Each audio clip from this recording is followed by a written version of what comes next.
Let's get to the game details. Battlefield Iowa is about an experience. It will not be a BB flinging event. It's about quality, not quantity, as this game will be filled with objectives and squad maneuvering. You must be a team player to attend this event.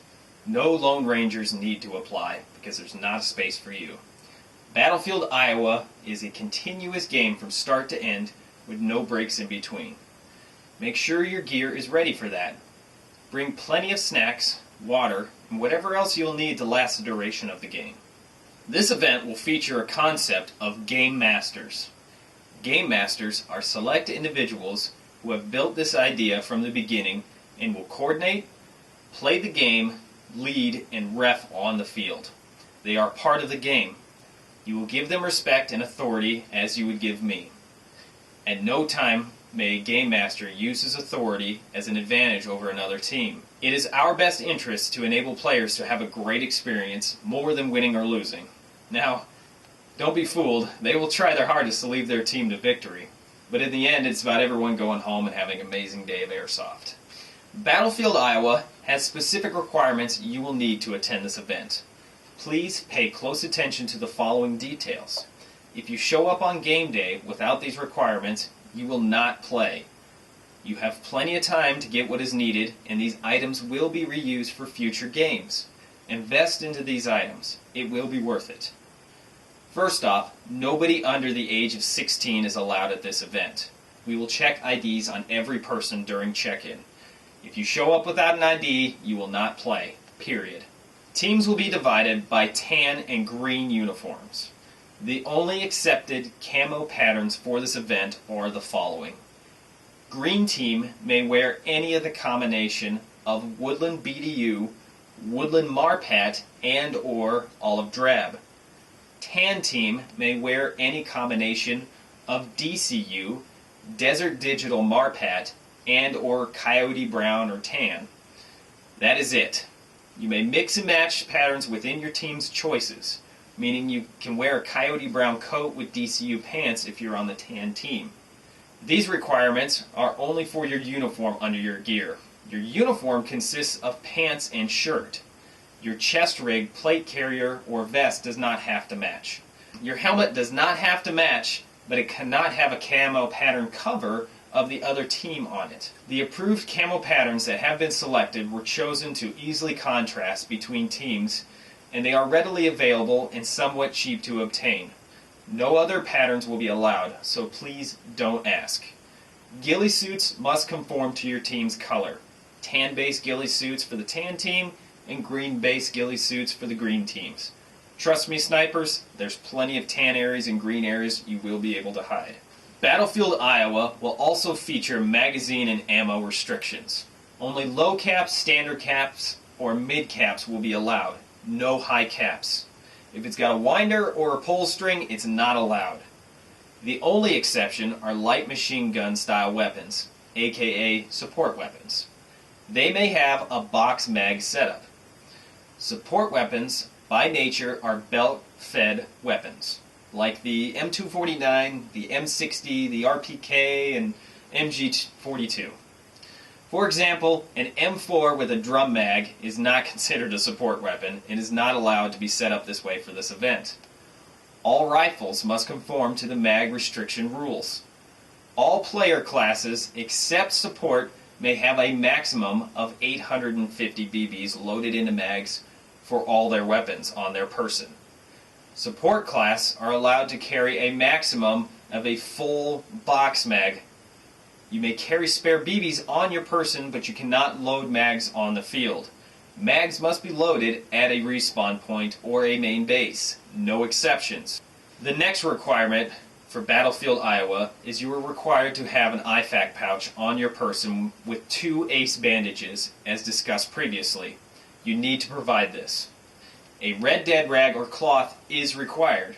You must have this item to signal out to other players. A GMRS radio is a requirement.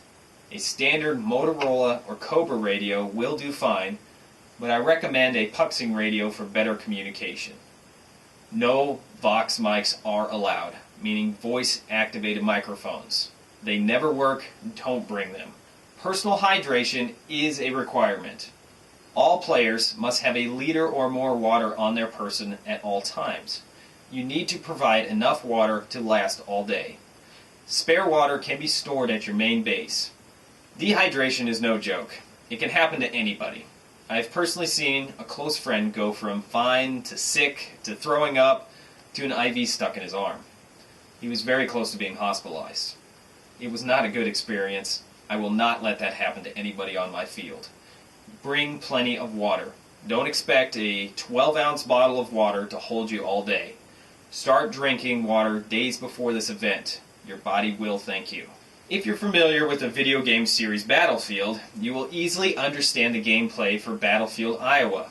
Our battlefield is huge. Take a look.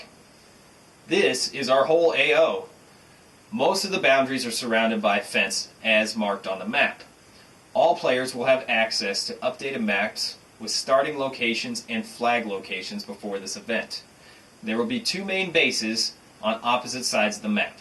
These cannot be captured and must stay clear of enemy fire. All enemy players may not come within shooting range of the main base. These main bases are never safe zones, so your eyewear will remain on at all times. Make sure you pack your gear accordingly, as you will have to haul it on foot to your starting base.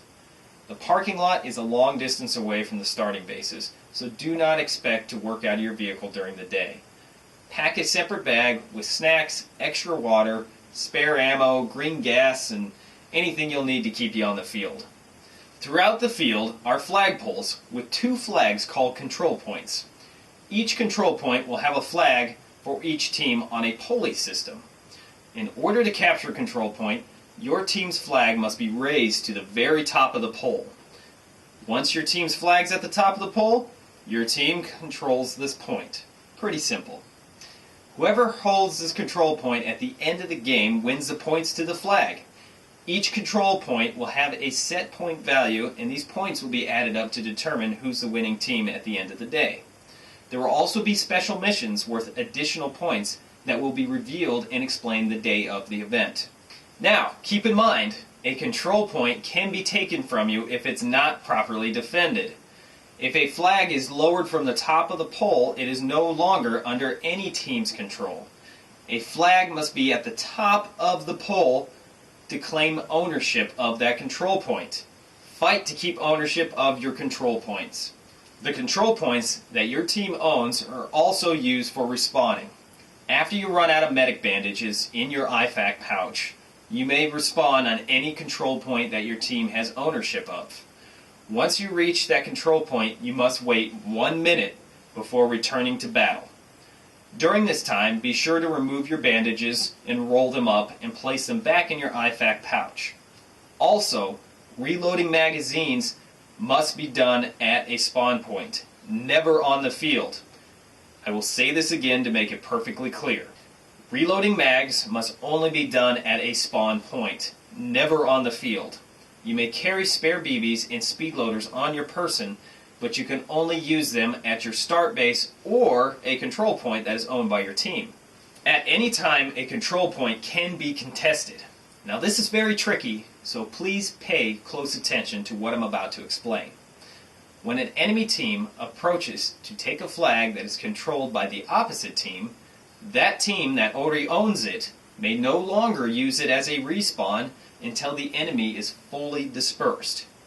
Even if you're waiting your 1 minute to respawn and the enemy starts putting fire on that location, you cannot respawn there anymore because it's in a contested state. As soon as this happens, you must immediately move to another control point that your team owns to respawn. You cannot wait by the flag to see how the outcome of the battle goes.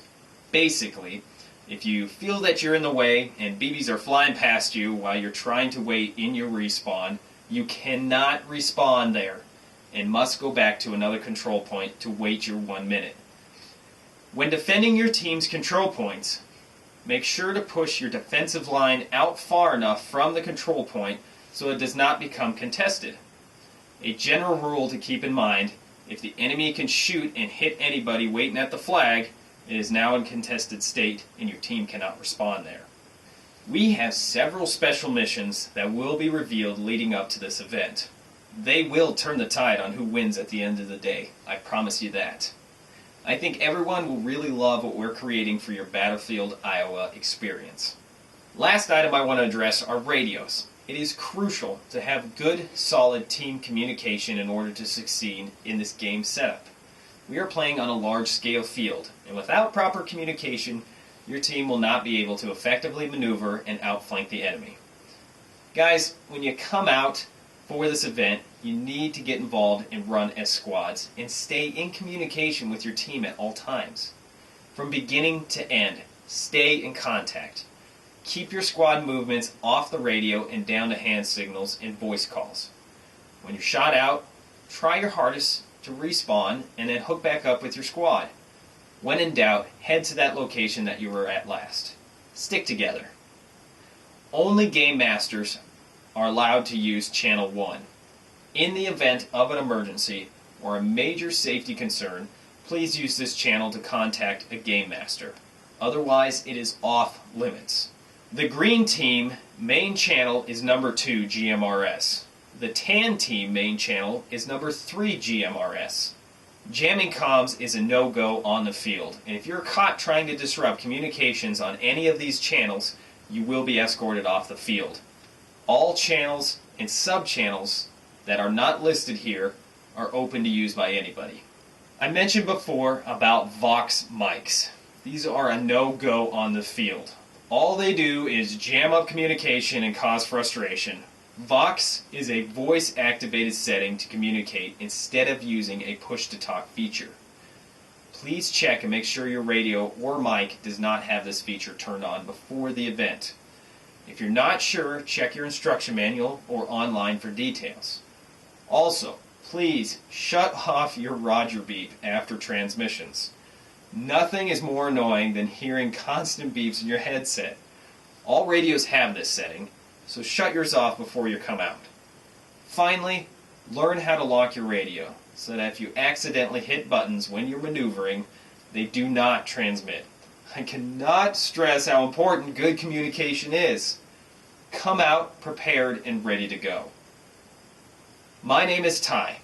Thank you for watching this video, and I hope to see you out there on the battlefield. Play it smart, play with honor.